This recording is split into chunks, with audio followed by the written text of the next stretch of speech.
Okay, we have the coach ready, and he has a couple of remarks. Oh, that was a quick introduction. Thank you.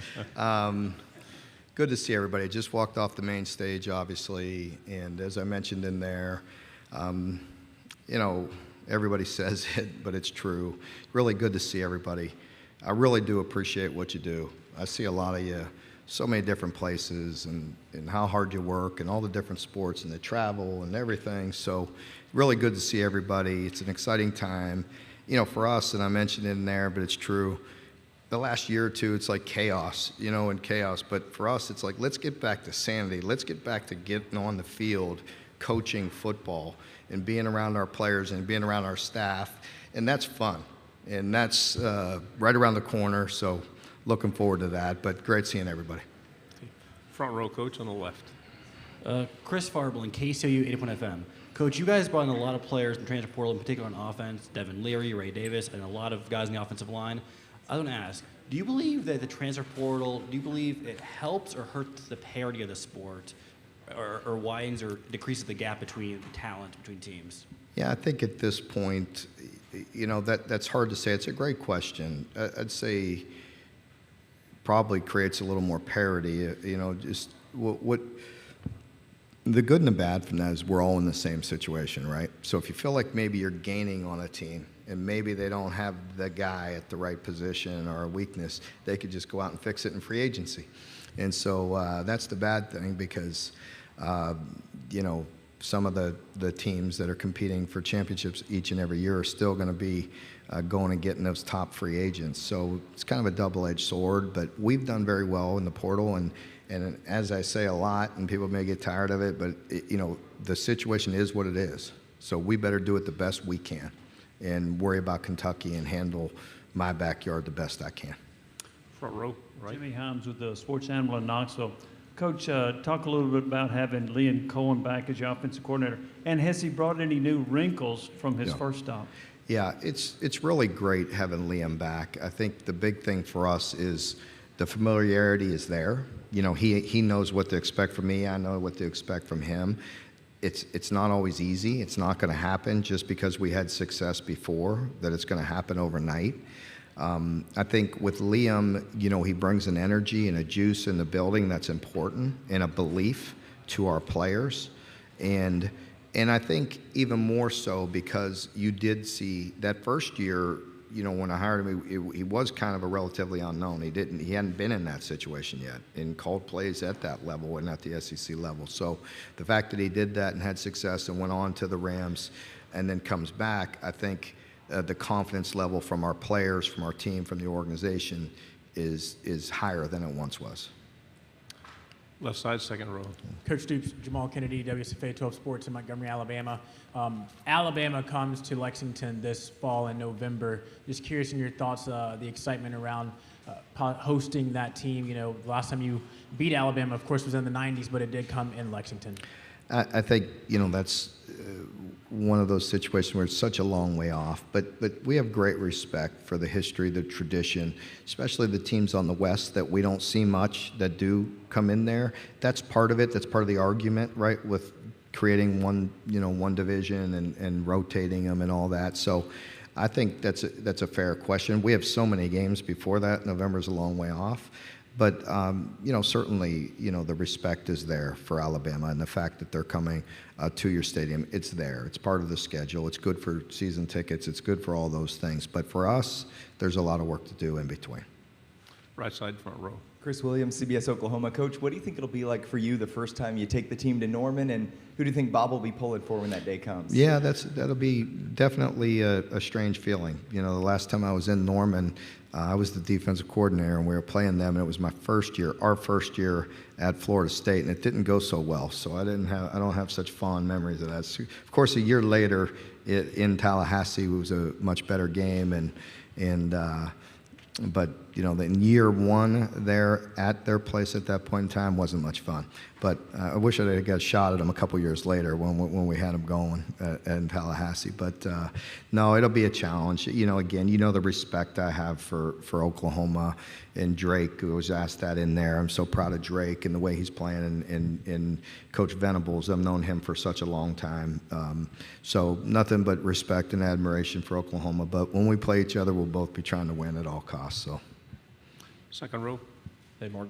Justin Rogers now heads to Auburn. What kind of a player does he bring to that program? And I guess how difficult are conversations like that when a player comes to you and decides to transfer? And kind of what was the crux of that conversation between you and I'd him? like to keep that private, but I think the world of Justin. I really do. I love him. He's a great young man and a great player, and he'll do well. And I think we're all on both sides of that, and so I have nothing but good things to say about him, respect, and he'll do very well.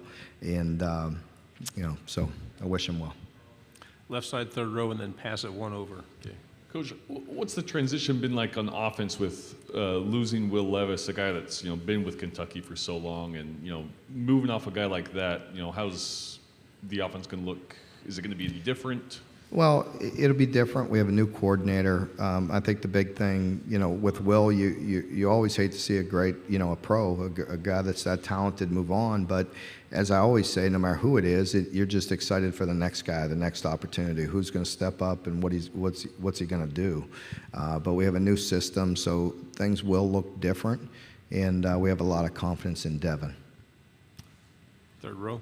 Coach Nick Brooks, WTY in Dothan. Last year, you referred to John Summerall as a home run hire for the Troy Trojans. Have you kept up with their season last year? I know they went 12-2. I was right, right? Have you had any conversation with Coach Summerall since then, and what was that conversation like?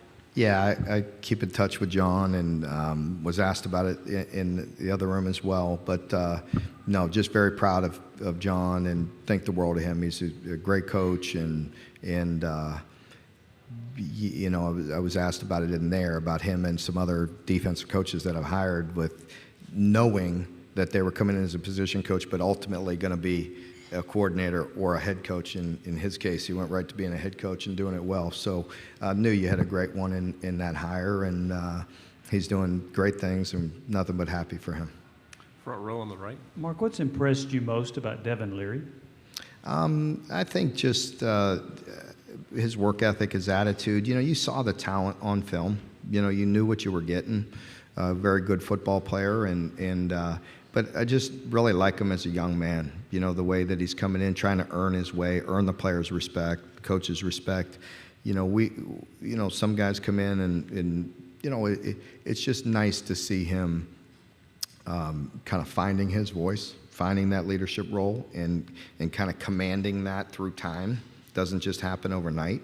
And, I think he just wants to put his head down and lead and be a great quarterback and lead that offense and help us win football games.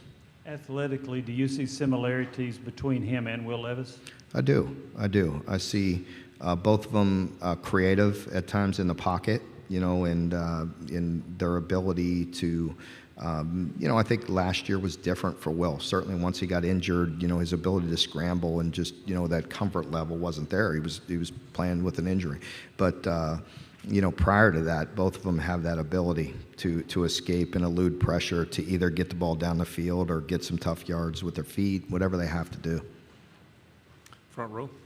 Hey, Coach, great to see you. Good to see you. AP Stedham, AP and Kelly, as we see at Syndicated Radio. Coach, can you tell us about your wide receivers, some of your young wide receivers this year? Yeah, I think, last year you saw that, and Dane Key and Barryon Brown, two freshmen, that really, had a big year for true freshmen. We need to see their growth, and we need to see some other guys step up. Tavion T-Rob in the slot position really has that ability. We need him to continue to improve. A guy by the name of DeKel Crowdis can really run, has some great top-end speed. So we feel like we have some weapons there, and needed to shore up the offensive line to get that ball down the field, and try to get back to some play action, and we need to create more explosive plays. Right side, third row, we'll take both of you guys.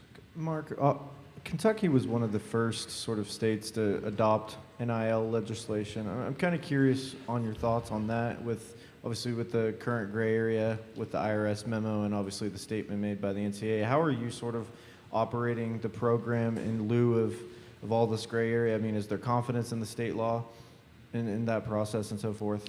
Yeah, I have confidence in the state law, and I don't really want to get into all the weeds of the gray, if you will. I don't think that would be wise. But I think there's a lot of gray nationally. Coach Stoops, you've talked a lot about Oklahoma today and your respect for Brent Venables. I was just curious, after a disappointing season last year at OU, what advice, if at all, would you give for them to prepare for the SEC? I don't need to give them advice. I don't want that soundbite out there. That I'm a little wiser than that after 11 years. So I don't think I need that narrative in the Daily Oklahoman tomorrow. So Brent knows what he's doing. That program knows what he's doing, and they will figure it out. And it's a long ways off till we play them, but I have a lot of confidence in Brent and that program. Final two questions will be here, second row and then in the back.